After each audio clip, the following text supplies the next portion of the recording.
Welcome aboard. It's Captain G with an update for HBG's Operation Barbarossa. Soviets turned 7. This is May and June of 1942. So January, February, March, April, May, June. So we've completed one full year and starting the second in this campaign. Let's start in the north. Harassing fire, our artillery shot down, took out more of his infantry there. He has us encircled. He's got to make a decision, I would argue, fairly soon. Does he send all of his forces in with the minus penalty for the city? He doesn't have to cross a river, but he does have to fight through a city and work his way through our 24 infantry and at 12 artillery, and the artillery getting first shot. I now have 5 AA guns, so I get 5 shots at every aircraft. So I don't think he'll be inclined to send his aircraft. He could send 4 tactical bombers. He could send 8 tactical bombers, but then I would just get 5 shots at each of them, and the odds don't look well for him.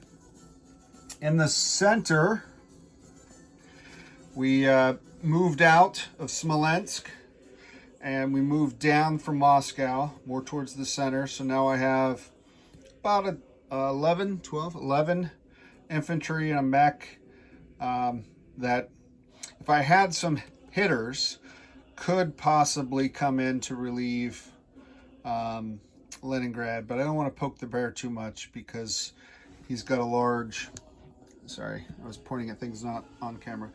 This force still is potent. 11 mechs, 11 armor.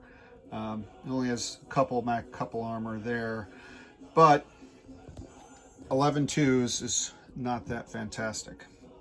But still, it's a blocking force to Moscow in case he decides to break out quickly in the good weather. Smolensk, still keeping a large force to guard the airbase that I paid to repair, and I have my fighters stationed there. And then I moved 21 infantry down here.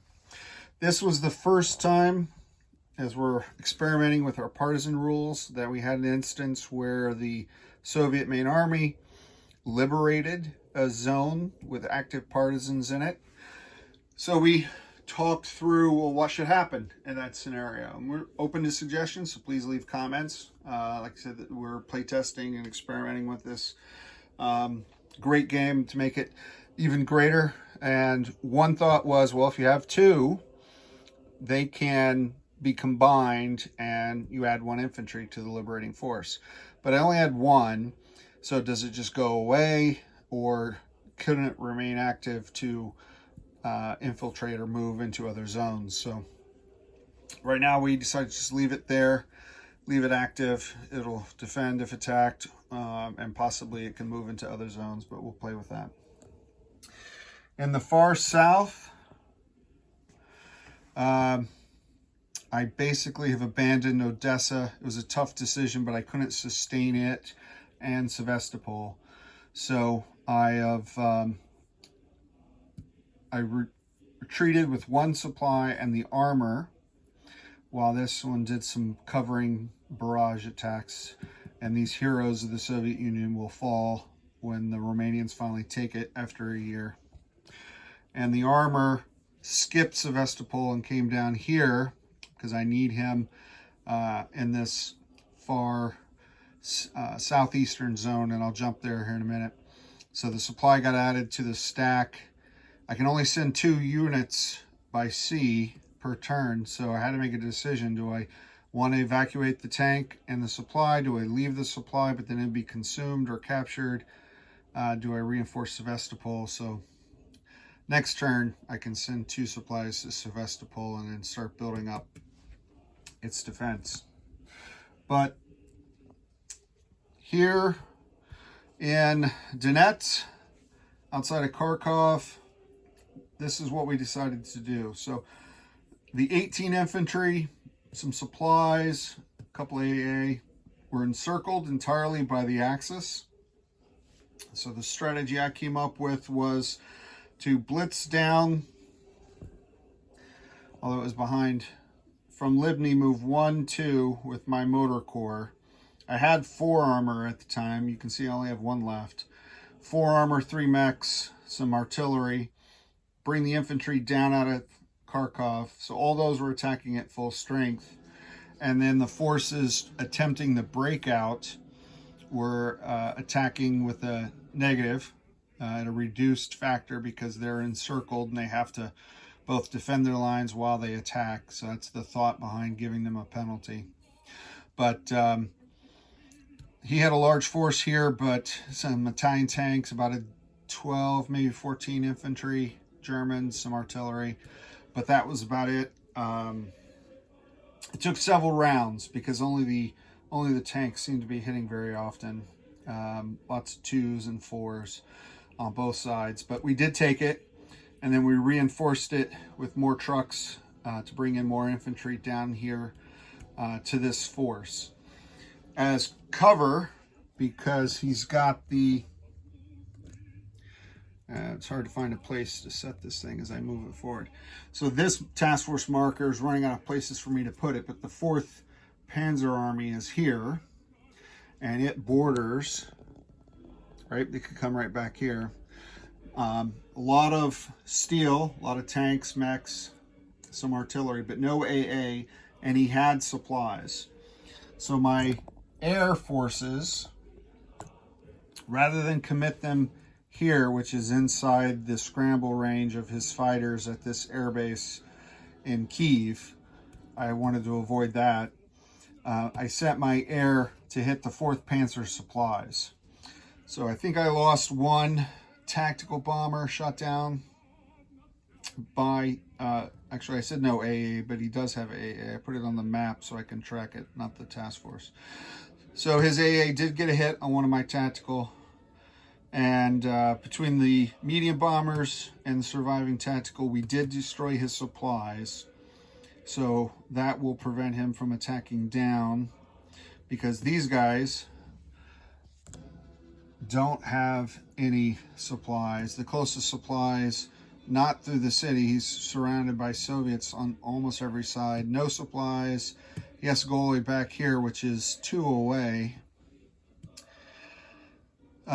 2 away in good weather, so that might allow, you know what, I think I just discovered on camera a flaw in my logic, because these guys are in supply because it's not winter anymore. In winter and in mud, rain, you can only draw supplies 1 away, which is basically adjacent, easy to remember. But in good weather, you can do 2 away, so that's going to be a problem. Well, my intention was to prevent that armor from turning around. I destroyed these bridges to restrict this force from coming down. I left these bridges in case I needed them, but now I know he can attack across them, so that's problematic. We'll have to see what Flak 88 does with his forces on his turn. Because I'm building up a force, but I don't have that big a force yet. Up in Stalingrad,